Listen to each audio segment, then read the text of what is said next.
ಈಗ ನಾ ಹೇಳತ್ತಿರೋದು ಜಯಂತ್ ಕಾಯ್ಕಿಣಿಯವರು ಯಾವುದೋ ಒಂದು ಇವೆಂಟ್ನಾಗ ಹೇಳಿದ್ರು. ಸೊ ಅದನ್ನು ಕೇಳಿಸ್ಕೊಂಡು ನಾನು ನೋಡಿದ್ದೆ ವಿಡಿಯೋ. ನಾನು ಅದು ಭಾಳ ಅಂದ್ರೆ ಭಾಳ ಬ್ಯೂಟಿಫುಲ್ ಆಗಿತ್ತು, ಭಾಳ ಚಲೋ ಅನಿಸ್ತು.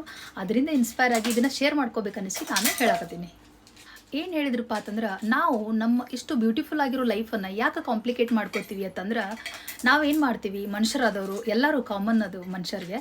ನಾವು ನಮ್ಮ ಲೈಫನ್ನು ಬೇರೆಯವ್ರ ದೃಷ್ಟಿಯಿಂದ ನೋಡೋಕೆ ಟ್ರೈ ಮಾಡ್ತೀವಿ. ಆವಾಗ ನಮ್ಮ ಲೈಫ್ ನಮ್ಗೆ ಚಲೋ ಅನಿಸೋದಿಲ್ಲ. ಹೆಂಗೆ ನಾವು ನಮ್ಮ ಲೈಫನ್ನು ಬೇರೆಯವ್ರ ದೃಷ್ಟಿಯಿಂದ ನೋಡಕ್ಕೆ ಹೋಗ್ತೀವಿ ಅಂತಂದ್ರೆ, ನಾವು ಅವ್ರಿಗೆ ಹೆಂಗೆ ಕಾಣ್ತೀವಿ, ಇವ್ರಿಗೆ ಹೆಂಗೆ ಕಾಣ್ತೀವಿ, ಅವ್ರು ನಮ್ಮ ಬಗ್ಗೆ ಏನು ಅನ್ಕೋತಾರ, ಇವ್ರು ನಮ್ಮ ಬಗ್ಗೆ ಏನು ಅನ್ಕೋತಾರ. ಸೊ ನಾ ಇದನ್ನು ಈ ಥರ ಮಾಡಿದ್ರೆ ಅವ್ರಿಗೆ ನಾನು ಹೆಂಗೆ ಅನಿಸ್ಬೋದು, ನನ್ನ ಬಗ್ಗೆ ಅವ್ರಿಗೆ ಹೆಂಗೆ ಫೀಲ್ ಆಗ್ಬೋದು.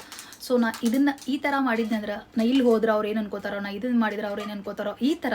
ಬಟ್ ಎಲ್ಲದ್ರಾಗೂ ಲಿಟ್ರಲಿ ಎಲ್ಲದ್ರೊಳಗೂ ನಾವು ನಮ್ಮ ಲೈಫನ್ನು ಬೇರೆಯವ್ರ ದೃಷ್ಟಿಯಿಂದ ನೋಡೋಕೆ ಟ್ರೈ ಮಾಡ್ತೀವಿ. ಅದ್ರ ಸಲುವಾಗಿ ನಾವು ನಮ್ಮ ಇರೋ ಖುಷಿಯನ್ನು ಕಳ್ಕೊಂಡ್ಬಿಡ್ತೀವಿ. ನಮ್ಮ ಮನಸ್ಸಿನ ನೆಮ್ಮದಿ ಹಾಳಾಗಕ್ಕೆ ಈ ಹಾಳಾದ ಕಾಂಪಿಟೇಷನ್ನು, ಕಂಪ್ಯಾರಿಸನ್ನು ಇದಕ್ಕೆ ಕಾರಣ. ಸೊ ಇದರಿಂದ ನಾವು ನಮ್ಮ ಲೈಫ್ನಾಗ ಎಷ್ಟು ನೆಮ್ಮದಿಯಿಂದ ಅದೀವಿ ಅನ್ನೋದು ಮರೆತು ಬಿಟ್ಟಿವಿ. ಹೆಂಗತ್ತಂದ್ರೆ ಬರೀ ರೇಸ್, ಎಲ್ಲದ್ರೊಳಗೂ ಕಾಂಪಿಟೇಷನ್ನು, ಕಂಪ್ಯಾರಿಸನ್ನು. ಸೊ ಇದ್ರ ಸಲುವಾಗಿ ನಾವೇನು ಬರೀ ಬದುಕಾತೀವಷ್ಟೇ, ನಾವು ನಮ್ಮ ಈ ಬದುಕನ್ನು ಜೀವಿಸಾತಿಲ್ಲ. ಹಿಂಗಂತಂದ್ರೆ ಈಗ ನಾವು ದುಡಿಬಾರ್ದೇನು, ನಾವು ಗಳಿಸ್ಬಾರ್ದೇನು, ನಾವು ಮ್ಯಾಲೆ ಬರಬಾರ್ದೇನು, ನಾವು ಅದು ಮಾಡಬಾರ್ದೇನು, ಇದು ಮಾಡಬಾರ್ದೇನು ಅಂತಲ್ಲ. ನಮ್ಮ ಮನಸ್ಸಿನ ನೆಮ್ಮದಿಗಿಂತ ಬೇರೆ ಯಾವುದೂ ಇಲ್ಲ. So peace of mind is priceless.